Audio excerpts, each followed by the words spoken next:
एक आदमी जिसने बर्फ को पानी बनाया, रेगिस्तान में खेती उगाई और सिर्फ यही नहीं, वो थ्री इडियट्स के पुनसुक वांगडू को रियल बनाया। लेकिन ये आदमी को ही एक दिन एनएसए के तहत 6 महीने के लिए जेल में डाल दिया गया। इल्जाम, चाइना से लिंक, पाकिस्तान से लिंक, जॉर्ज सोरोस से फंडिंग। कौन है ये आदमी? ये आदमी और कोई नहीं, सोनम वांगचुक है। अब एक सवाल और उठ रहा है, कौन है ये सोनम वांगचुक? साइंटिस्ट या टेररिस्ट?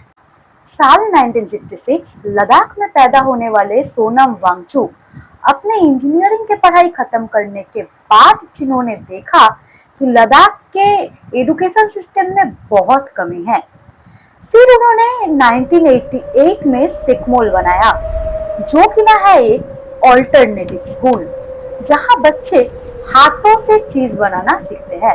फिर आया इनका सबसे फेमस इन्वेंशन आइस टूपा, जो कि ना सर्दियों का बेकार पानी जमा करके एक बड़े से आइस कोन बनाना और गर्मियों में इसी को पिघाल के किसानों को सिंचाई में पानी देता है। और सिर्फ यही नहीं, इन्होंने एक ऐसा घर भी बनाया जो कि ना 15 डिग्री सेंटीग्रेड में भी बिना हीटर के गर्म रह सकता था। और थ्री इडियट्स के जो पुनसुक वांगडू है, इन्हीं से इंस्पायर थे। यहाँ तक कहानी थी एक जीनियस इनोवेटर की। अब इधर से शुरू होती है असली कंट्रोवर्सी।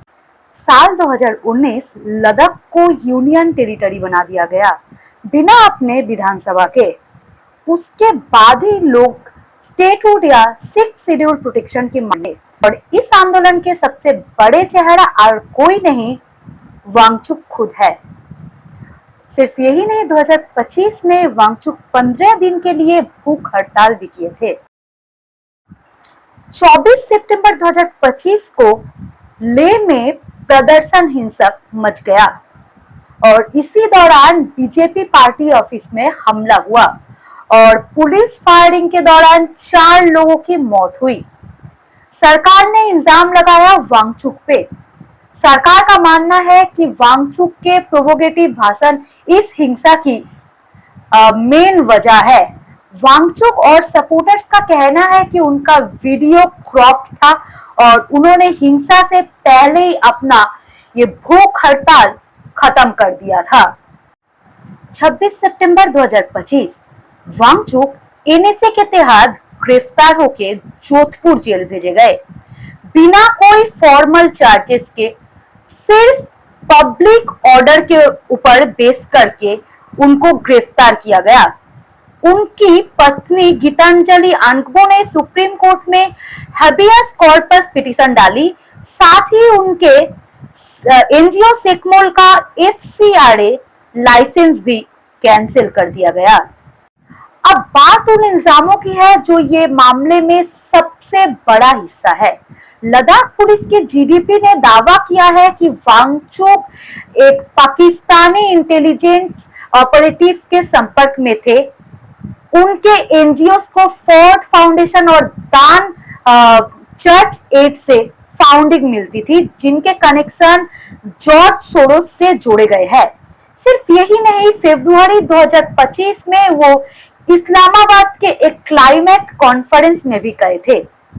लेकिन इंडिपेंडेंट जर्नलिस्ट इन दौरान सवाल उठाए कि वो Pakistani trip actually United Nations की इनविटेशन पर थी, जहां वांगचुक ने पीएम मोदी की तारीफ भी की थी, जो वीडियो वायरल भी हुआ था और वो वीडियो क्रॉप किया गया था। वांगचुक खुद कहते थे ये सब मेड अप चार्जेस थे जो कभी कोर्ट में प्रूव भी नहीं हुआ। 14 मार्च 2026 करीब 6 महीने बाद सरकार ने अचानक वांगचुक की एनएसए डिटेंशन रिवोक कर दी बिना कोई नया चार्ज साबित किए। यहाँ तक कि मई 2026 में भी लद्दाख ने एलजी के साथ मीटिंग में वही पुराने इल्जाम फिर उठाए गए। वांगचुक ने वहां पर भी उन्हें रिजेक्ट कर दिया। तो अब आप बताइए, कौन है ये वांगचुक? एक साइंटिस्ट जिन्होंने अपनी पूरी जिंदगी लद्दाख के लिए लगा दी, या एक ऐसे इंसान जिनके तार जुड़े हैं विदेशों में। सच शायद ये दो कहानी के बीच ही जुड़े हैं। खैर, ये काम हमारा नहीं, बिना फैसला के, बिना ट्रायल के हम फैसला सुनाने वाले कोई नहीं है, ये काम अदालत का है। और ये कहानी सिर्फ यहीं पे खत्म नहीं होती। सोनम वांगचुक दिल्ली के जंतर मंतर में धरना प्रदर्शन कर रहे हैं सीजेपी यानी कॉकरोच जनता पार्टी के साथ। भूख हड़ताल पे बैठे हैं वांगचुक और इसी मूवमेंट की फंडिंग को लेकर उठ रहे हैं वो पुराने सवाल। कौन है ये सीजेपी के पीछे, क्या है इनकी मांग, और क्या है वांगचुक से ये कॉकरोच जनता पार्टी के कनेक्शन। इसको लेकर हम आएंगे एक अगली वीडियो में। तब तक साथ में बने रहिए, हमारे बेल आइकन को प्रेस करके और सब्सक्राइब करके चैनल को हमारे साथ बने रहिए। और हमारे वीडियो अच्छे लगे तो लाइक, सब्सक्राइब